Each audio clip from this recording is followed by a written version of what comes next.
100 দিনের কাজের আর্থিক তছরূপ দুর্নীতির তদন্তে নেমেছে ইডি। 15 ফেব্রুয়ারি ডব্লিউবিসিএস অফিসার শুভ্রাংশু মণ্ডলকে তলব করা হয়েছে।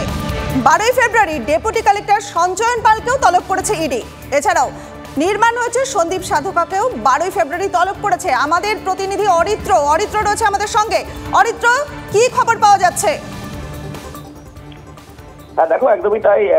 এমজি নরেগা অর্থাৎ 100 দিনের কাজের যে দুর্নীতি বিরাট অঙ্কের, সেই দুর্নীতি তদন্তে এনফোর্সমেন্ট ডিরেক্টরেট ইতিমধ্যেই তদন্ত শুরু করেছে।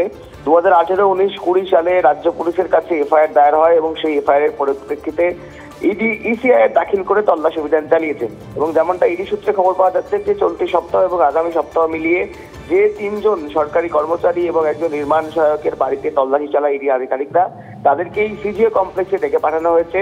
ব্যাংকের নথি, বেশ কিছু কাগজপত্র এবং আধার কার্ড, প্যান কার্ড সহ একাধিক ডকুমেন্ট তাদেরকে নিয়ে আসতে বলা হয়েছে।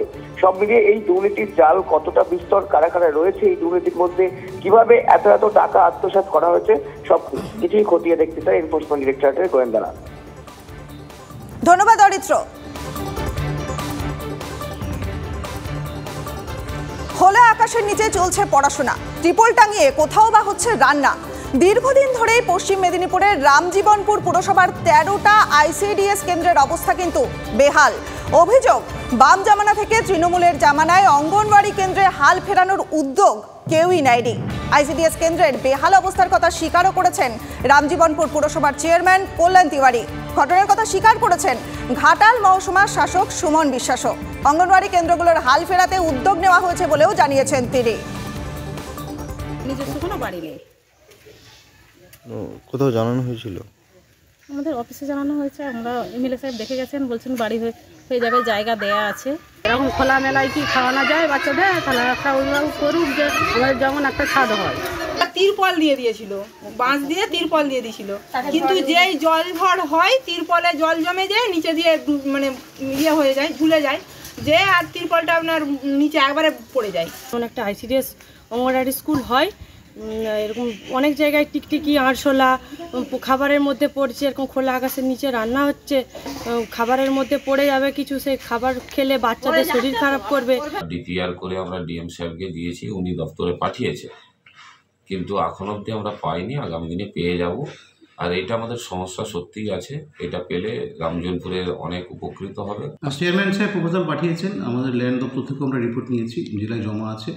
আমি জেলা শাসক মহাশয়ের সাথে এবং অতিরিক্ত জেলা শাসক মহাশয় যিনি দেখেন, ওনার সাথে আলোচনা করেছি। আবার আমি বলবো যাতে দ্রুত বিল্ডিংগুলি করা যায়।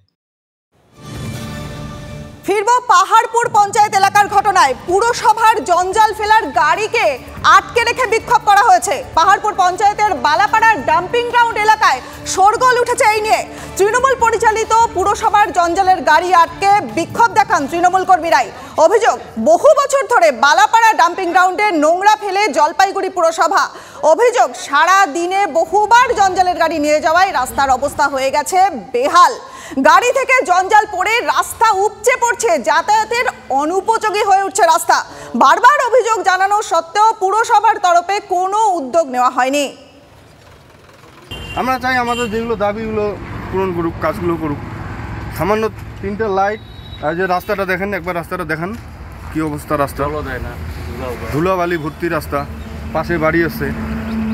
সমস্যা যাতে গাড়িগুলোকে আটকে রাখছে আপাতত। যেই সময় রাস্তাঘাটে যাতে হয়, কবে করবে কি না আদৌ, সেটাই। রাস্তার কি অবস্থা এখন? গাড়িগুলোকে আটকে রাখছে আপাতত। রাস্তার অবস্থা খুব একটা ভালো না, এটাও ঠিক। আমার কথা হলো যে আমাদের উপর দিয়ে যাচ্ছে, আমাদের কোনো অবজেকশন নেই, যেহেতু একটা নেই একটা জিনিস, নোংরা জিনিস তো কোনো না কোনো জায়গায় ফেলতেই হবে। তো ওনারা বেছে নিয়েছে আমাদের 18/226 নং বুথের মধ্যে একটা জায়গা।